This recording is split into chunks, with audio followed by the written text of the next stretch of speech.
Antes que nada, mis hermanos, quería darle las gracias a Ministerios Integridad y Sabiduría, a la Iglesia Bautista Internacional, por el enorme esfuerzo de celebrar esta conferencia cada año. Gracias por bendecirnos, gracias por bendecir al pueblo de Dios. Es un privilegio, es un gozo poder estar aquí esta noche para predicar la santa, bendita, gloriosa, inerrante, infalible y todo suficiente palabra de Dios. Los invito, por favor, a ir conmigo a la segunda carta de Pablo a Timoteo. Vamos a leer los versículos 1 al 5 y luego vamos a orar, vamos a pedirle al Señor que se complazca en bendecir en una manera muy particular la predicación de su palabra. Dice así la palabra del Señor: pero debes saber esto, que en los últimos días vendrán tiempos difíciles. Porque los hombres serán amadores de sí mismos, avaros, jactanciosos, soberbios, blasfemos, desobedientes a los padres, ingratos, irreverentes, sin amor, implacables, calumniadores, desenfrenados, salvajes, aborrecedores de lo bueno, traidores, impetuosos, envanecidos, amadores de los placeres en vez de amadores de Dios, teniendo apariencia de piedad, pero habiendo negado su poder. A los tales evita. Hermanos, esto es serio. A los tales evítalos. Vamos a orar. Padre, nosotros nos acercamos de nuevo delante de ti porque estamos plenamente conscientes del reto que tenemos por delante, porque estamos plenamente conscientes de nuestra propia debilidad y porque estamos conscientes de cuánto tu pueblo en esta hora necesita escuchar lo que Pablo le dijo a Timoteo hace 2000 años atrás, y por la inspiración de tu Espíritu quedó registrada en tu palabra para que hoy, 17 de junio del año 2022, nosotros podamos escuchar esa palabra aquí en este lugar. Padre, bendice tu palabra, que Cristo pueda ser exaltado en esta noche y que tu iglesia pueda ser edificada, porque te lo pedimos en el precioso nombre de ese león que algún día rugirá. Alabamos tu nombre. Amén. Amén. Si yo les preguntara en esta noche, ¿cuál es el mayor peligro de la iglesia en el día de hoy? Probablemente algunos piensen en el avance de la agenda globalista o en el movimiento LGTBQ y todas las otras letras, o en la ideología de género o en el movimiento feminista.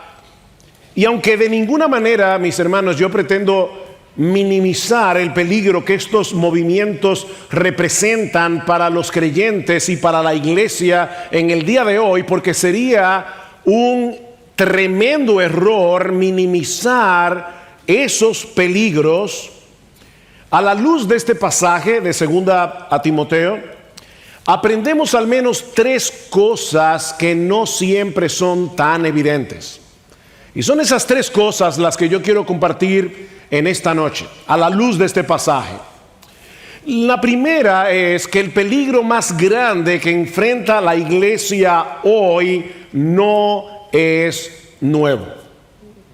No comenzó en el siglo XX con todos estos movimientos.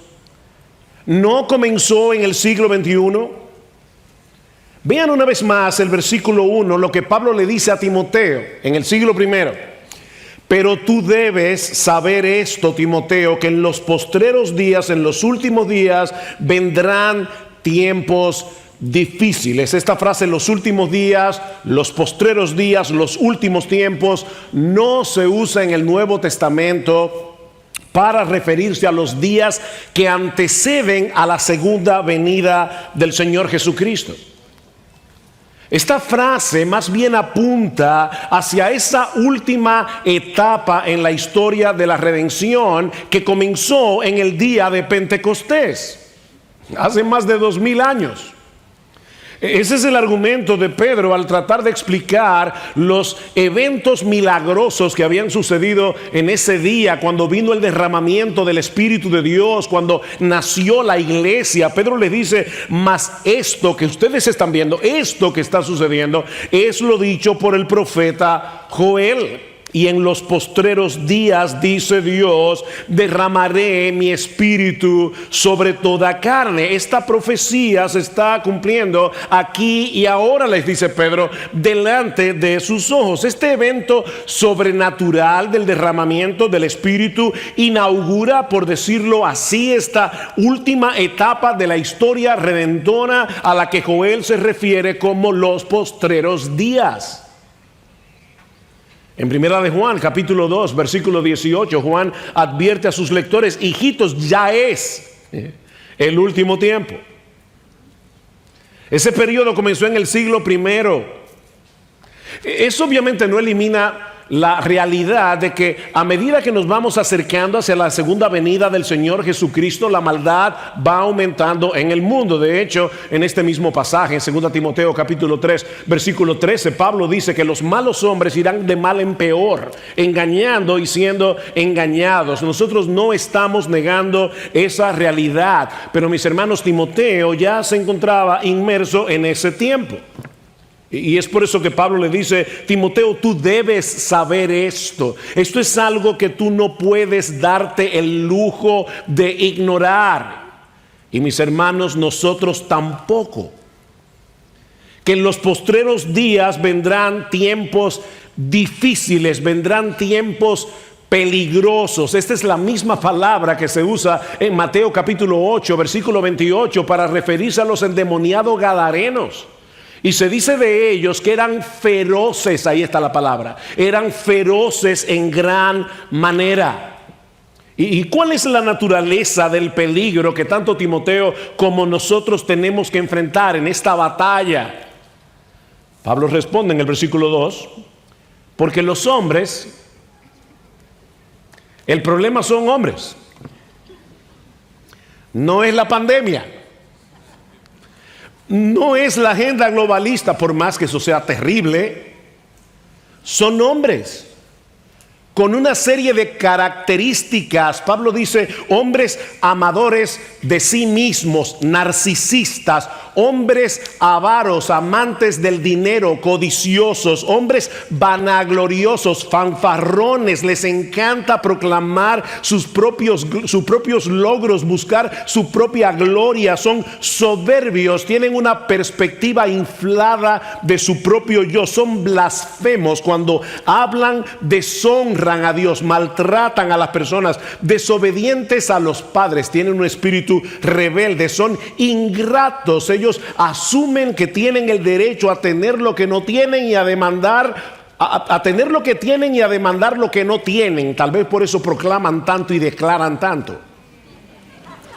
Impíos no muestran reverencia alguna hacia las cosas santas, sin afecto natural, son incapaces de empatizar con el que sufre, son implacables, incapaces de perdonar, son calumniadores, destruyen la reputación ajena, son intemperantes, no tienen dominio propio, son esclavos de sus deseos, de sus apetitos, son crueles, dice Pablo, son fieros, agresivos, abusadores, son aborrecedores de lo bueno, desprecian la virtud, son traidores, no se puede confiar en ellos, son impetuosos, actúan precipitadamente, sobre todo para hacer lo malo, infatuados, nadie puede corregirlos porque ellos creen que lo saben todo.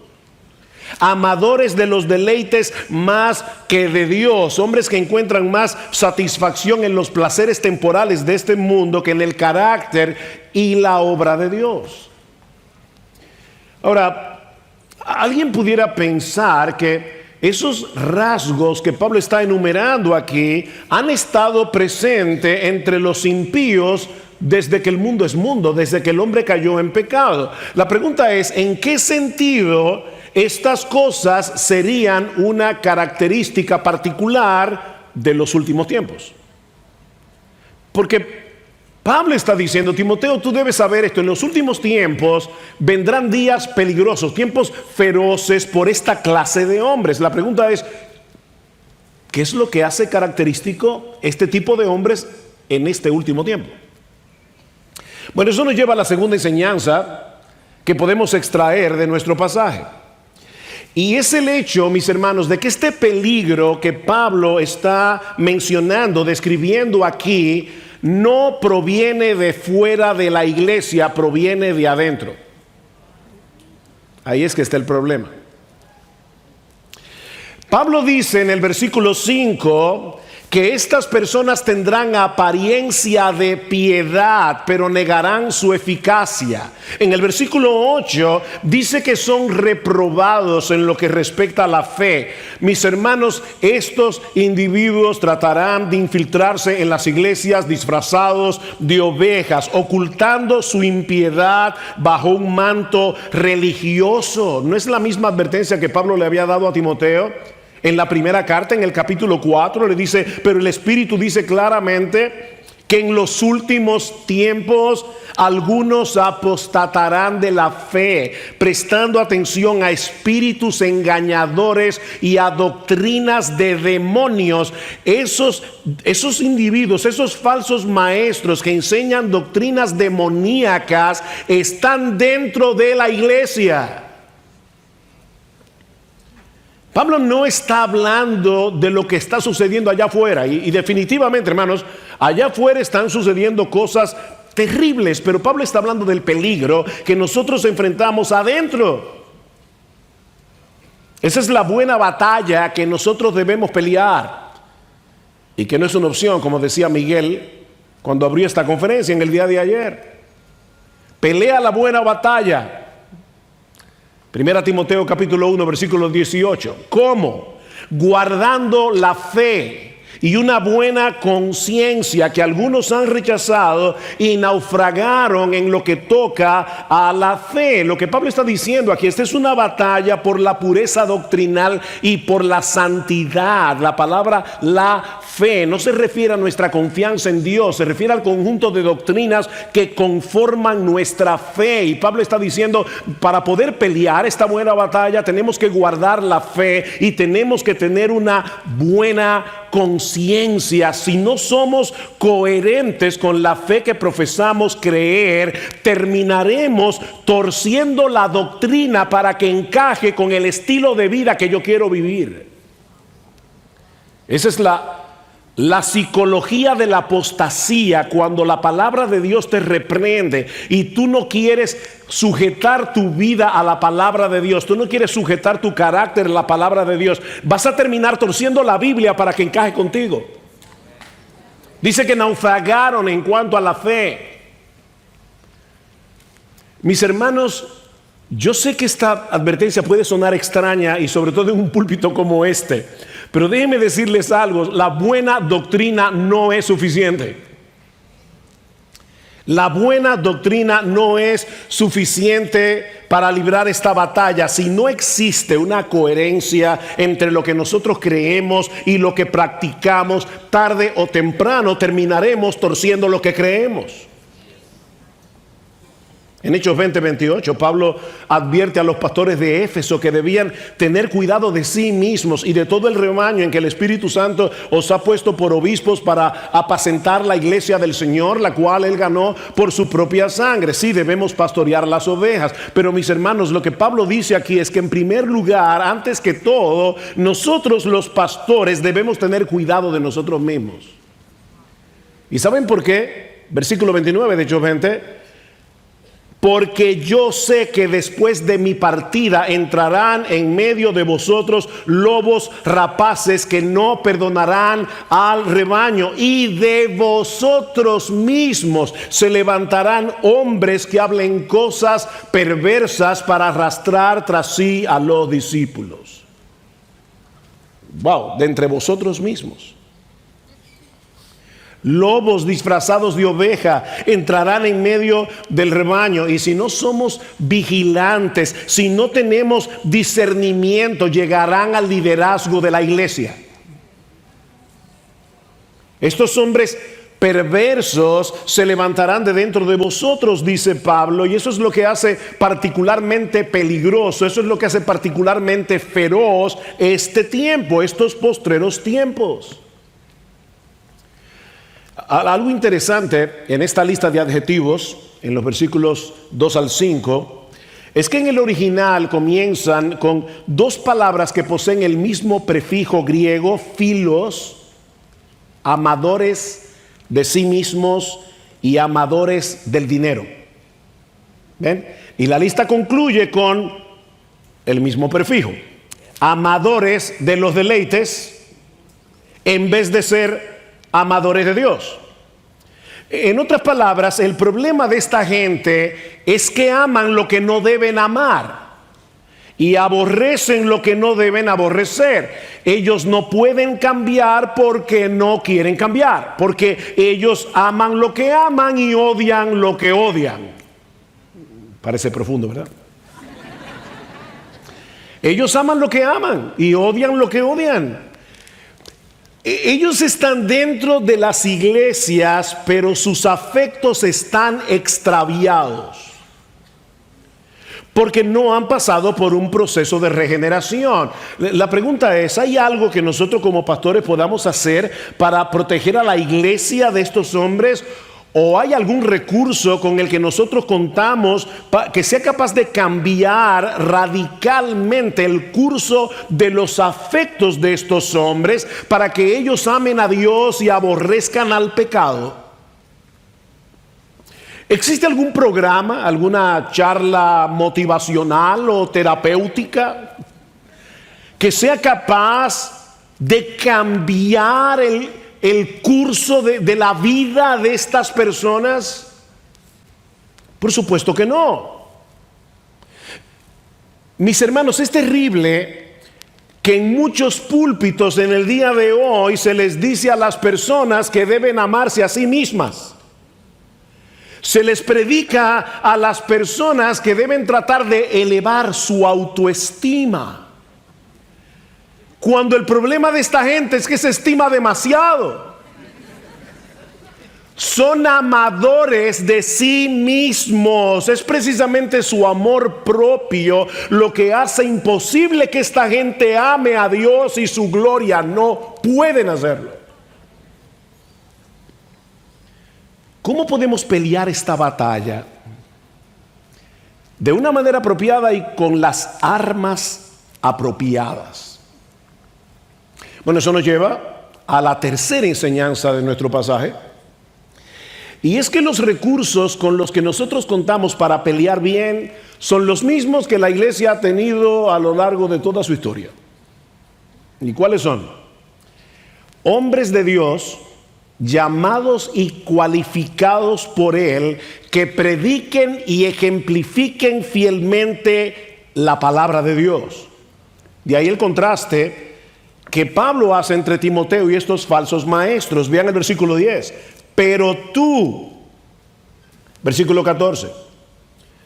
Sin embargo, tú, capítulo 4, versículo 5. Pero tú, 3, pero tú, en el pasaje. O sea, Pablo está describiendo a estos hombres y dice, pero tú, Timoteo, tú perteneces a otra categoría. Tú perteneces a otro grupo. Hay dos cosas que distinguen a los siervos de Dios de los falsos maestros. Dos cosas primordiales: su carácter y su enseñanza. Vean el versículo 10. Pero tú, Timoteo, has seguido mi enseñanza, mi conducta, propósito, fe, paciencia, amor, perseverancia, mis persecuciones, mis sufrimientos. Por lo poco que nosotros sabemos de Timoteo en las Escrituras, no parece que podríamos describirlo como un hombre que llamaba la atención por ser un líder carismático. Timoteo era un joven enfermizo, aparentemente algo tímido. De hecho, en esta misma carta, Pablo tiene que decirle: Timoteo, aviva el fuego del don de Dios que está en ti por la imposición de mis manos, porque no nos ha dado Dios espíritu de cobardía, sino de poder, de amor y de dominio propio. Timoteo necesitaba ese tipo de exhortación, ese tipo de ánimo. Sin embargo, Timoteo era un hombre fiel. Timoteo era un hombre de integridad y de piedad probadas. A tal punto que en su carta a los Filipenses, Pablo dice de él que a ninguno tenía del mismo ánimo y que tan sinceramente se interese por vosotros, porque todos buscan lo suyo propio, no lo que es de Cristo Jesús, excepto Timoteo.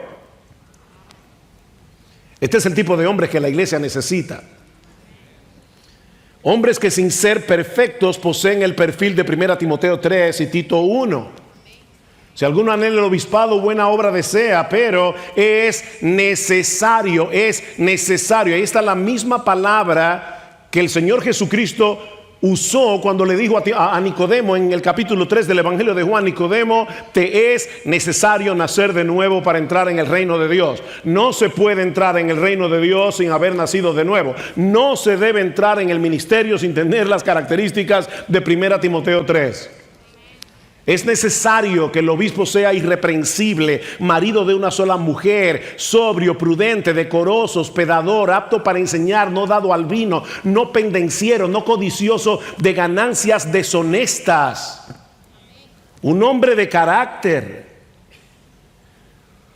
Mis hermanos, si no tenemos el cuidado necesario, si somos más pragmáticos que bíblicos, hombres como los que Pablo describe en los versículos 2 al 5 llegarán al liderazgo de la iglesia y devorarán al rebaño. La iglesia de Cristo ha tenido que sufrir el abuso de estos líderes, de estos pequeños pontífices, de estos pequeños papas que se enseñorean de las ovejas, hombres codiciosos, hombres crueles que han hecho del ministerio un altar para exaltarse a sí mismos.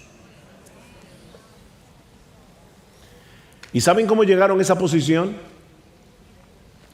Porque muchas iglesias han olvidado que el carácter es más importante que los dones. Porque muchos han olvidado que el carácter es más importante que tener una personalidad carismática. Es necesario, mis hermanos, esto no es opcional, que el obispo, el pastor, el anciano, el líder en la iglesia sea irreprensible y todo el resto de las cualificaciones que Pablo menciona en 1 Timoteo 3 y Tito 1. No somos perfectos. Esto es un perfil, no es una foto. El único que cumple todo eso es Jesucristo. Pero el hombre de Dios debe tener ese perfil. Pero Timoteo no solo se distinguía de los falsos maestros por su carácter, sino también por su enseñanza. Versículo 14. Tú, sin embargo, persiste en las cosas que has aprendido y de las cuales te convenciste, sabiendo de quienes las has aprendido. Desde la niñez has sabido las sagradas escrituras, las cuales te pueden dar la sabiduría que lleva a la salvación mediante la fe que es en Cristo Jesús. Vendrán hombres malos, Timoteo, engañadores, que irán de mal en peor, engañando y siendo engañados. Pero en lo que respecta a ti, mantente firme en esa palabra que has conocido desde que tú eras un niño, Timoteo. Y esto por 3 razones. En primer lugar, porque solo las sagradas escrituras, solo este libro, que es un libro que está vivo y es un libro poderoso y eficaz, solo este libro te puede dar la sabiduría que lleva a la salvación mediante la fe en Cristo Jesús. La Biblia no fue escrita para enseñarnos cómo vivir nuestra mejor vida ahora. No, la Biblia fue escrita para hacernos ver la necesidad de un Salvador, para guiarnos eficazmente al arrepentimiento y a la fe solo en Jesús.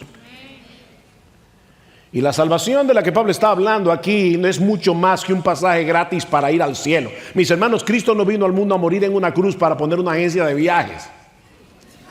Él vino a salvarnos, y esa palabra salvación implica mucho más que el hecho de que podamos ir al cielo después de la muerte consiste en revertir todos los efectos de la caída para que podamos ser gradualmente transformados a la imagen de Dios que quedó distorsionada por causa de la entrada del pecado. Y por lo supuesto, esa imagen de Dios no es otro que nuestro bendito Señor y Salvador Jesucristo. Es de esa salvación que Pablo está hablando aquí. Y lo que él está diciendo es que solo la Escritura tiene el poder. Y me encantó, no voy a decir como Otto ahora que Miguel me estaba quitando el asunto, pero me encantó lo que Miguel dijo hace un momento cuando hablaba del libro, cuando ruge el león, de que la Escritura puede tomar a personas con las características que Pablo menciona en los versículos 2 al 5, amadores de sí mismos, crueles, intemperantes y todo lo demás, y convertirlas en verdaderos discípulos de Jesús. Increíble. Ese es el propósito de la palabra de Dios, mostrarnos a Cristo, para llevarnos a Cristo, para ser cada vez más semejantes a Cristo. Él es el centro de la revelación de Dios. El propósito de la Escritura es llevarnos a Jesús para ser salvos y para ser santos. Eso es lo que Pablo está diciendo en el versículo 15 de 2 Timoteo 3.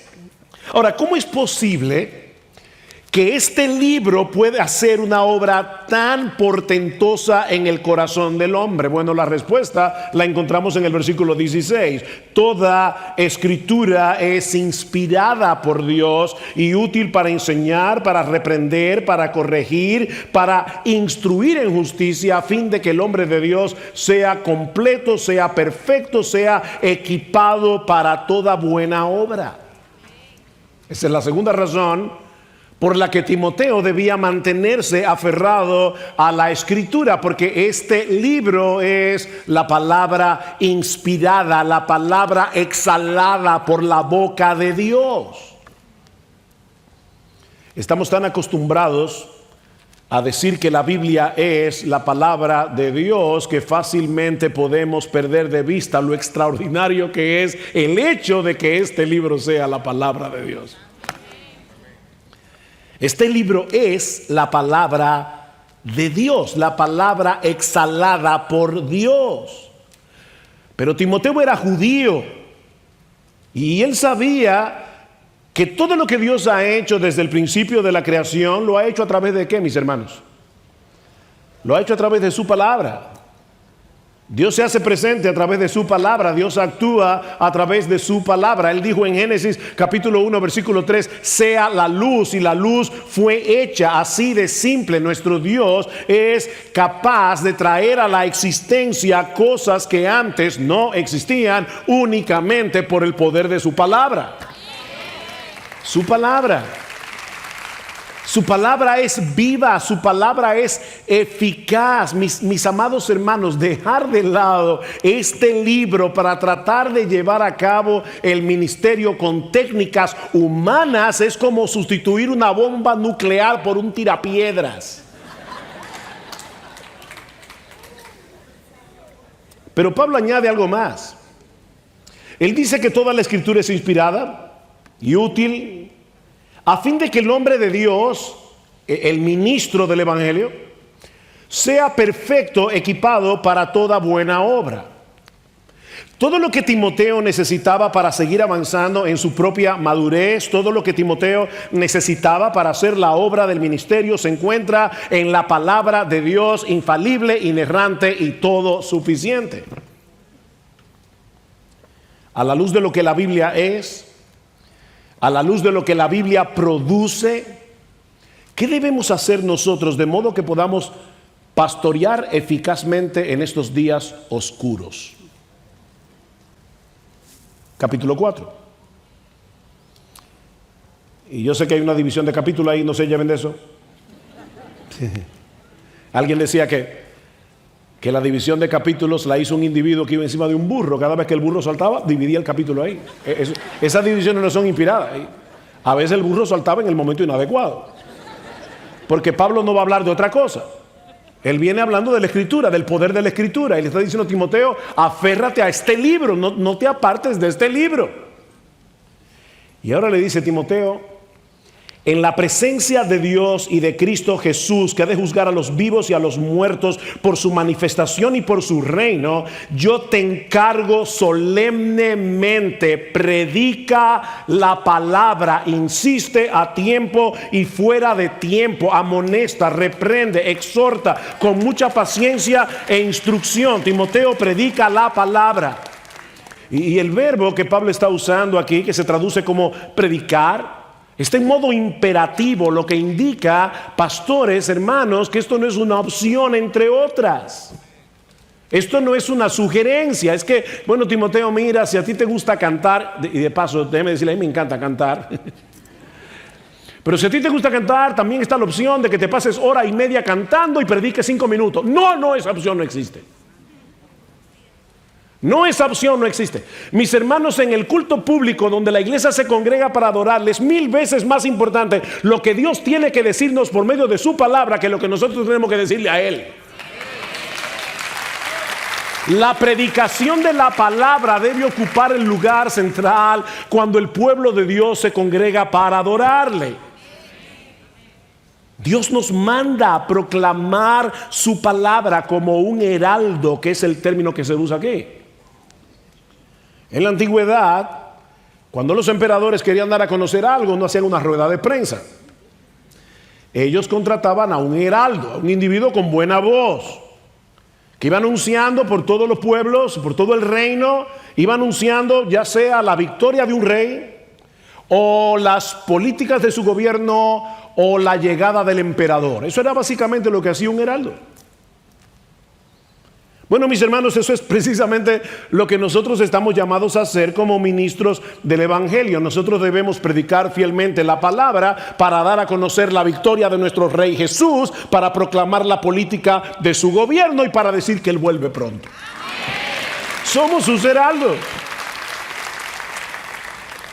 Los tiempos son peligrosos. Los creyentes van a ser perseguidos por causa de su fe, los engañadores irán de mal en peor, pero tú, Timoteo, predica la palabra a tiempo y fuera de tiempo, es decir, cuando sea factible hacerlo y cuando no lo sea. Cuando te quieran oír y cuando no te quieran oír. Aunque todo el mundo te diga, Timoteo, que la predicación dejó de ser relevante en esta cultura dominada por la imagen, predica la palabra. No, Timoteo, no sustituya la predicación por videoclips. Predica la palabra. Toma este libro y explícaselo a la gente, para que la gente entienda lo que cada texto significa en su contexto. Predica la palabra. Redarguye, reprende, exhorta con toda paciencia y doctrina. ¿Qué le suena eso? A lo que dijo en el versículo 16 del capítulo 3. Toda la escritura es inspirada por Dios y útil para redarguir, corregir, instruir, enseñar. En otras palabras, al predicar la Biblia, nosotros debemos tratar de alcanzar los mismos objetivos que Dios tenía en mente cuando la inspiró. Él inspiró la Biblia para eso, nosotros debemos predicarla para eso. Pero Pablo dice, pero debes hacerlo con paciencia, Timoteo. Primero, porque los cambios no se producen de la noche a la mañana. A nosotros nos encantaría, ¿verdad?, que los pastores que predicamos del chisme y nunca más la iglesia tiene ese problema. Predicamos de lo que un hombre debe hacer como esposo y están todos los esposos poniéndolo en práctica. Con una sola prédica. Ahora levántate de ese sueño. Eso no funciona así. Eso no funciona así. Le dice Timoteo, predica con paciencia, porque los cambios no se producen de la noche a la mañana. Es un ministerio de domingo tras domingo, tras domingo, tras domingo. Pastores, yo no los quiero desanimar, pero déjenme decirles algo. A las 2 semanas de que ustedes predicaron un sermón, ya la gente no recuerda más que el 5% de lo que ustedes predicaron. Pastor, ¿y usted me está animando para que yo predique la palabra? Bueno, sí, porque la transformación que hace el Espíritu Santo por medio de la palabra no depende de tu memoria. Nosotros predicamos la palabra y hay cambios que se producen allí en ese momento. Y si tú cultivas el hábito de la piedad, Tú no vas a recordar que tal vez ese hábito de piedad te vino porque hace 5 años mi pastor predicó del libro de Sofonías. Pero la virtud está allí y el Espíritu Santo la fue forjando poco a poco a través de la predicación de la palabra. Es un trabajo de toda una vida. Toda una vida. Así que ten paciencia, Timoteo. Pero ten paciencia porque no todo el mundo aprecia que se les predique fielmente la palabra. Versículo 3. Porque vendrá tiempo cuando, oigan esto, hermanos, no soportarán la sana doctrina, no la van a soportar, sino que teniendo comezón de oídos conforme a sus propios deseos, acumularán para sí maestros y apartarán sus oídos de la verdad y se volverán a los mitos. Eso va a pasar en las iglesias. De no haber pasado en las iglesias, hoy no existirían los predicadores de la prosperidad. No existirían. Lo que Pablo está diciendo, mira Timoteo, o como dice Hendrickson en su comentario, el anhelo de esta gente es tener maestros que se adapten a sus propios caprichos, que se adapten a sus gustos pervertidos. Ellos no quieren escuchar a un hombre que predica fielmente las escrituras, ellos quieren que les rasquen el oído. Por eso, Timoteo, ten paciencia. Versículo 5, pero tú, una vez más, el mismo contraste, muchos no van a querer escucharte cuando expongas fielmente la escritura, pero a pesar de esto, Timoteo, tú sé sobrio en todo. Timoteo, mantente en tu sano juicio, no te dejes arrastrar por el deseo de muchos que visitan la iglesia cada semana esperando ver y escuchar cosas sensacionales y extravagantes. Nosotros no tenemos que diseñar un culto tipo Disney, es simplemente predicar la palabra. Timoteo, sé sobrio, mantente en tu sano juicio y no dejes de predicar este libro. Soporta las aflicciones. Recuerda que todos los que quieran vivir piadosamente en Cristo Jesús padecerán persecución. Y eso incluye a los que persisten en predicar la palabra cuando muchos no querrán escucharla. Haz obra de evangelista, Timoteo, en la iglesia y fuera de ella. Comparte el evangelio con los perdidos. Cumple tu ministerio como, entre otras cosas, procurando con diligencia presentarte delante de Dios como un obrero aprobado que no tiene de qué avergonzarse, que traza bien la palabra de verdad. Albert Mohler, el rector, presidente del Southern, cuenta una historia interesante de sus días como Boy Scout allá en la Florida. Él dice que tanto él como sus amigos estaban fascinados con las serpientes, por lo que necesitaron aprender a distinguir una serpiente venenosa de una que no lo era. La mayoría de las serpientes venenosas de Norteamérica se pueden distinguir por ciertas marcas en la piel. Pero hay una particular que puede ser muy engañosa, es la serpiente de coral. Esta serpiente posee diversas franjas rojas, amarillas y negras y es sumamente venenosa. El problema es que esta serpiente es casi idéntica a la serpiente rey escarlata, que es completamente inofensiva. Lo único que distingue a una serpiente de la otra es el orden de los anillos, de los colores. Para ayudar a los muchachos a distinguir una serpiente de la otra, alguien compuso un poema. El poema dice así en inglés: Red on black, safe for Jack. Red on yellow, kill a fellow. En español sería algo como esto: el rojo tocando el negro es seguro para Jack, el rojo tocando el amarillo te mata con seguridad. Dice Mohler que un día, cuando él tenía como 13 años, se encontró con una serpiente multicolor con amarillos, anillos rojos y negros, y se acordó del poema. El rojo tocando el negro es seguro para Jack. Pero cuando estaba a punto de agarrar la serpiente, se preguntó: ¿y hasta dónde yo puedo confiar en un poema infantil? Y decidió dejar la serpiente tranquila. Déjame hacerte una pregunta, y ahora esto es serio. ¿Cuánto podemos confiar en la Biblia como para guiar por ella nuestra vida y la de las ovejas que Dios ha puesto a nuestro cuidado? Si tú eres miembro de una iglesia, me imagino que aquí habrá muchos pastores, pero hay muchos miembros, ¿cuánto confiamos en la Biblia como para querer estar bajo un ministerio donde un hombre de Dios que se parezca cada vez más a Jesús nos predique fielmente esta palabra? ¿Cuántos hay aquí que deben decir: yo no quiero otra cosa? Yo quiero un hombre de Dios que me predique la Biblia, aunque no sea famoso y aunque no sea popular, que me predique la Biblia.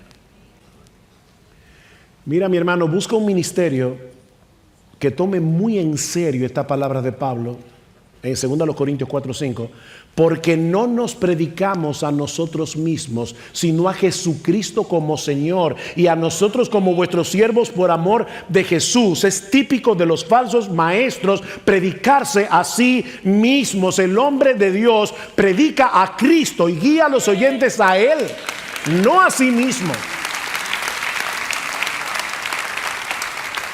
¿Y sabes por qué? ¿Por qué el hombre de Dios predica la palabra para que Cristo sea exaltado por medio de la palabra? Porque Él es el centro de este libro. Dice Pablo: porque Dios, que mandó que de las tinieblas resplandeciese la luz, es el que resplandeció en nuestros corazones para iluminación del conocimiento de la gloria de Dios en la faz de Jesucristo. Mis hermanos, mientras predicamos a Jesucristo a través del Evangelio, a través de la palabra, el mismo Dios que en el principio dijo: sea la luz, viene al corazón del pecador, de pecadores que están muertos en sus delitos y pecados, completamente ciegos a la hermosura de Jesús, y les dice: sea la luz. Y entonces en ese momento ese pecador comienza a contemplar extasiado la gloria de Dios en la faz de Jesucristo. Eso es impresionante. Predica la palabra, porque la predicación, mis hermanos, es mucho más que la exposición de un pasaje bíblico. Nosotros los predicadores no somos comentarios bíblicos ambulantes. No, la predicación es el instrumento primordial escogido por Dios para llevar a cabo su obra en el mundo, al hacer oír públicamente su voz a través de la voz de seres humanos. ¿Tú oíste eso? Dios toma hombres comunes y corrientes.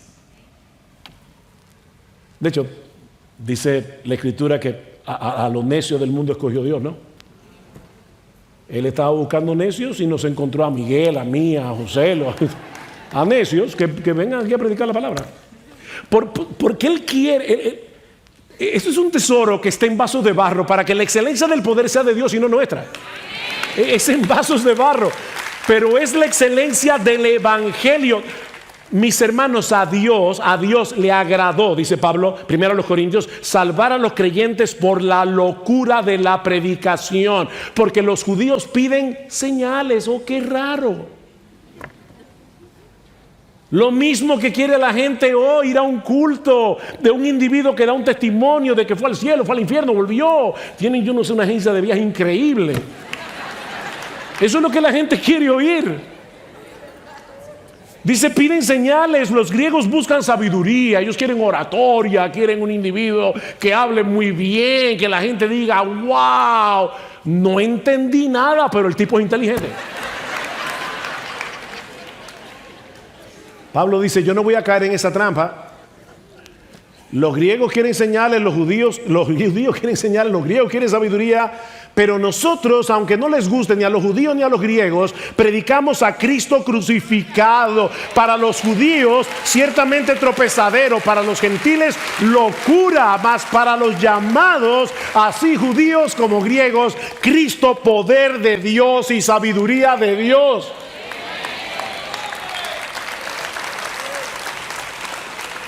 En Él están escondidos todos los tesoros de la sabiduría y del conocimiento. Ahora yo te pregunto, ¿de verdad nosotros creemos eso? ¿De verdad creemos que en Cristo están escondidos todos esos tesoros? Y que el poder de Dios es puesto al alcance de todos a través de la predicación fiel de las Escrituras, cuando Él, solo Él, es exaltado. Porque si es así, no deberíamos permitir, no, hermanos, miembros de iglesias que están aquí por su causa, no deberíamos permitir que ninguna otra cosa sustituya la predicación de la palabra de Dios cuando su pueblo se congrega para adorarle. No deberíamos permitirlo. Sí, estamos viviendo en días oscuros. Y los hombres irán de mal en peor. Pero ¿saben qué? Y quiero terminar con una nota de ánimo. Si lo miramos desde otra perspectiva, hay una realidad alentadora detrás de esta advertencia de Pablo. Si lo piensan bien, la iglesia tiene 2000 años lidiando con estos apóstatas. 2000 años. Pero el diablo no ha logrado detener el avance de la iglesia. Porque Cristo no ha dejado y no dejará de cumplir su promesa. Yo edificaré mi iglesia y las puertas del Hades no prevalecerán contra ella. A través de los siglos, la iglesia de Cristo ha tenido que pelear muchas batallas y muchos han celebrado anticipadamente su desaparición. Pero como bien ha dicho alguien, han repicado las campanas, han anunciado la muerte de la iglesia, pero el cadáver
haber nunca aparecido.